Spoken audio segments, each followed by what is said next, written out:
Beberapa lembaga survei merilis hasil quick count pemilihan legislatif atau Pileg 2024.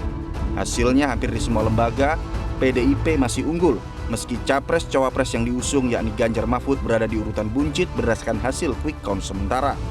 Bahkan hampir di semua hasil quick count lembaga survei menempatkan PDIP, Partai Golkar, Partai Gerindra, PKB, dan Partai Nasdem berada di urutan 5 besar. Lembaga survei LSI dan IJA dari total 99,60% data masuk menunjukkan PDIP memperoleh 16,82%, diikuti Golkar 14,93%, Partai Gerindra dengan 13,43%, PKB 10,56%, dan Partai Nasdem memperoleh 9,54%. Sementara itu tak berbeda jauh dengan data yang masuk sebanyak 94,93%, lembaga survei Indikator Politik Indonesia menunjukkan PDIP mengantongi 16,77%, lalu Golkar 14,88%, Partai Gerindra 13,51%, kemudian PKB 10,54%, dan Partai Nasdem 9,39%. Perolehan senada juga ditunjukkan oleh lembaga survei Carta Politika. Namun dalam hasil quick count dengan data masuk sebanyak 92,30%, PDIP masih unggul, namun perolehannya hanya 15,85%. Kemudian Golkar 13,65%, disusul tipis oleh Partai Gerindra dengan 13,57%, lalu PKB 10,58%, dan Partai Nasdem 8,76%.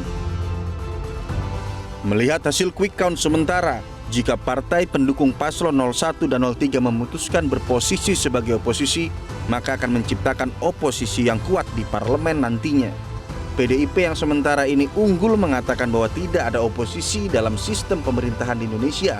Namun Sekjen PDIP, Hasto Kristianto, mengatakan bahwa PDIP pernah berada di luar pemerintah dan untuk saat ini belum fokus ke sana. Jadi di dalam konstitusi kita bukan sistem parlementer, tidak ada istilah oposisi. Dari pengalaman PD Perjuangan 2004-2009, posisi saat itu 2004-2009 adalah berada di luar pemerintah. Ini adalah sistem pemerintahan yang kita bangun. Di luar pemerintah artinya ketika ada kebijakan-kebijakan yang pro rakyat, membangun kemampuan bangsa ini secara agregat, secara kolektif untuk kemajuan didukung. Tetapi ketika ada yang berbeda, misalnya impor beras yang merugikan kepentingan petani, nah di situ menyampaikan suatu sikapnya. Nah terhadap sikap-sikap politik itu tentu saja belum tahapannya ke sana, karena tahapan saat ini adalah mencermati seluruh proses rekapitulasi penghitungan suara dari KPU yang nantinya akan dijadikan sebagai basis pengambilan keputusan. Senada, Partai Nasdem juga belum menentukan posisi dan hingga saat ini masih fokus menunggu hasil resmi pemilu dari KPU. Untuk komunikasi politik dengan parpol lain mungkin sudah ada? Belum ya, belum. Tapi namanya politik itu dinamis banget. Nanti pada waktunya dan momen yang tepat mungkin mereka bapak-bapak atau ibu-ibu yang lain akan bersama-sama duduk entah untuk melobi atau tingkat lobi terkait dengan politik negara yang ke depannya. Berarti sejauh ini Partai Nasdem belum menerima sama sekali ya untuk hasil quick count? Belum. Keunggulan 02? Belum. Nah, Pak Surya nunggu hasil dari KPU. Oke. Direktur Eksekutif SMRC, Sirojudin Abbas, menyebut bahwa kualitas proses pemilu 2024 yang diwarnai berbagai dugaan kecurangan termasuk pengabaian nilai-nilai etis demokrasi membutuhkan pelembagaan oposisi yang kritis untuk memulihkan demokrasi yang bermartabat. Sekarang harapannya ketika situasi memanggil seperti saat ini, maka diharapkan ada pelembagaan oposisi yang lebih serius. Misalnya, kenapa kita tidak dorong saja PDIP untuk secara terbuka menjadi oposisi dengan kekuatan partai yang dimiliki? Dan saya kira publik masih bisa meyakini institusi politik sebesar PDIP, misalnya, ada Nasdem juga, kalau bisa ada PKS juga, mengambil sikap yang tegas untuk mengambil jalan oposisi.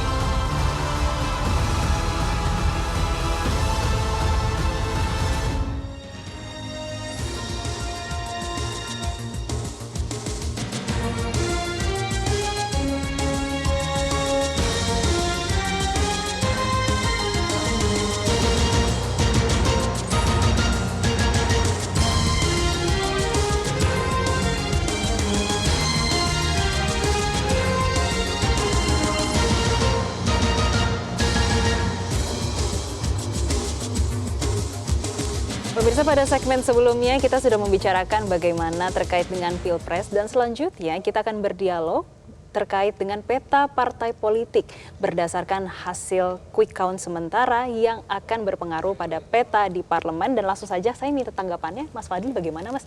Terutama setelah melihat tayangan tadi terkait hasil quick count dan juga berbagai tanggapan.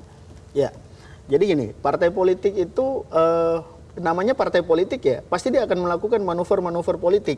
Dan kalau dia terlambat melakukan manuver politik, maka dia akan terlambat mendapatkan momentum. Nah, oleh karena itu, lobby-lobby politik yang dilakukan, saya kira ini juga tidak hanya partai politik yang melakukan, tapi juga Pak Jokowi. Ingat loh, Pak Jokowi itu adalah satu-satunya presiden di Indonesia yang memenangkan Pilpres 3 kali. Ya, di antara presiden-presiden yang lainnya. Kenapa bisa gitu, Mas? Ya, Karena Pak Jokowi di yang ketiga ini adalah kingmaker, gitu loh. Dia memenangkan Pak Prabowo dan Mas Gibran. Nah, oleh karena itu, maka Pak Jokowi pasti sudah tahu bagaimana cara melakukan lobby-lobby politik dan sangat mahir. Dan saya kira hitungan Pak Jokowi 70-80% itu adalah angka yang aman di parlemen. Ya, karena berbagai macam program ya, melanjutkan sustainability program dari Pak Jokowi, terutama IKN, itu harus dukungan full dari legislatif ya. 70-80% itu sangat rasional untuk menjaga stabilitas politik kita. Gitu. Berarti harus menggandeng partai-partai yang mendukung 01 dan 03 ini harus dilakukan? Tentunya, semuanya harus dirangkul ya. Jadi kalau 80% berarti ada 1-2 partai yang tidak dirangkul. Bisa saja itu PDIP atau juga mungkin juga PKS. Tapi saya kira PKS juga bisa digoyang-goyang. Ya kalau kita lihat kayak Nasdem ya, kemudian PKB itu punya historical yang baik dengan Pak Jokowi. Ya, punya historical. Jadi saya kira ketika Pak Jokowi diundang ke istana ya pasti akan datang. Kemudian kalau kita lihat P3 kalau dia masuk pasti P3 juga akan bergabung. PKS meskipun tidak punya hubungan historical sama Pak Jokowi, tapi PKS itu adalah partai politik yang 2 kali mendukung Pak Prabowo di pencapresan pada 2014 dan 2019. Dan baru kali ini tidak mendukung Pak Prabowo. Artinya kalau komunikasi politik dilakukan oleh Pak Prabowo, saya kira juga dengan lobby-lobby politik dan transaksi politik yang cukup baik, maka saya kira PKS juga bakal goyang gitu. Dan bisa saja PDIP kalau dia tetap konsisten ya, karena PDIP juga punya pengalaman menjadi oposisi selama 10 tahun, maka hanya PDIP sendiri yang berada di luar. Nah, ya semua kemungkinan masih bisa. Bisa terjadi ya.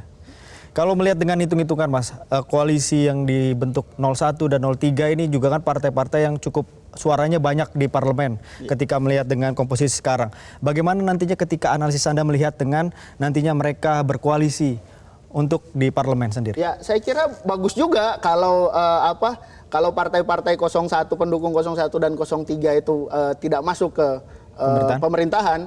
Maka ini totalnya kalau di total sih nggak nyampe 50% juga gitu kan. Hanya sekitar 36 sampai 40% kalau kita lihat perolehan suara seperti ini ya dengan hasil quick count. Karena sebenarnya kalau kita hitung-hitungan begini ini masih tingkat biasnya cukup besar gitu kan.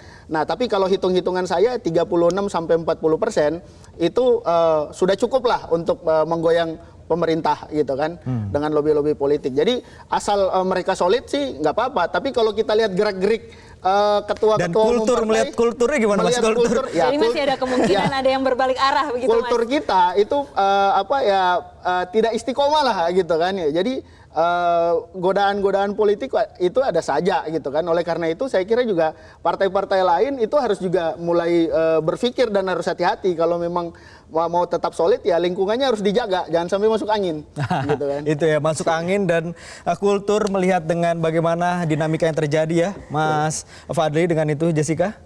Ya, tentunya kita akan menantikan ya bagaimana nanti hasilnya dan juga siapa yang akan berbalik arah ya Mas Fadli ya. Dan yang paling penting adalah perlu diingat bahwa Pak Jokowi hari ini sedang melakukan konsolidasi kekuasaan dan dia akan memperkuat dirinya gitu kan, karena tidak ada jaminan juga ya, secara taken for granted kita juga tidak tahu gitu kan, dan Ya, harus diketahui bahwa pemenangnya hari ini memang adalah Pak Jokowi. Kalau ditanya siapa pemenang hari ini untuk partai politik, saya mau mengatakan yang menang hari ini yang paling banyak mendapat kotel efek adalah Partai Golkar. Partai Partai Golkar. Yang Golkar. kemarin kader-kadernya sangat pesimis terhadap Pak Erlangga, ternyata Ternyata sangat mendapatkan Menarik, banyak menarik ya, Jessica, Mas Wadli ya, dampaknya. Iya, dalam dan menit ini. kita akan jeda dulu, pemirsa tetaplah bersama kami. Jelajahi cara baru mendapatkan informasi. Download Metro TV Extend sekarang.